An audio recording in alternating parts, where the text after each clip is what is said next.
Hello and welcome to the cryptocurrency news channel. Freaking Solana went down again.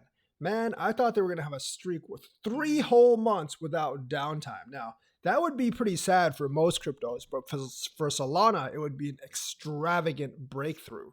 I mean, they've had like 6 or 7 crashes in the last year, and this is the first, probably of several, this year as well.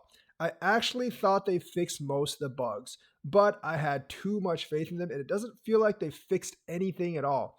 It really doesn't feel like they're actually interested in fixing anything, and they're just kind of winging it and hoping that we don't notice. Well, you know what? We do actually notice. When your network goes down, it's pretty hard not to notice, actually. So once again, I made the Solana is garbage video last year or a couple of months ago. I still stand by that. I mean, yes, you got the VCs backing you, sure, and they'll back you for quite a while because they have a lot of money trapped in. But let's get real here. If you go down multiple times within a year, which big organization or which big company will actually use your blockchain?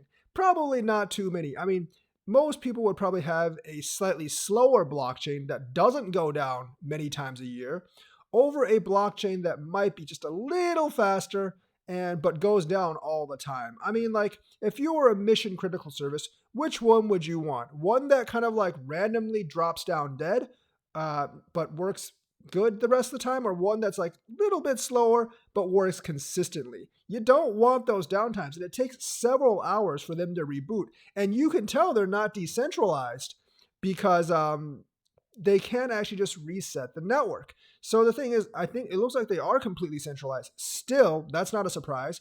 And they're still not very reliable because they can be brought down pretty much at a whim. 6 or 7 downtimes, major downtimes a year, is not something to scoff at, and it is actually very serious. And you can say they're in beta all you want, but the rest of the blockchains are in beta as well, and they don't have these problems. So basically, what it tells me is you got either like incompetent or developers that are sabotaging the project on purpose. I think it's just incompetence, more or less, but that doesn't really speak well for Solana either.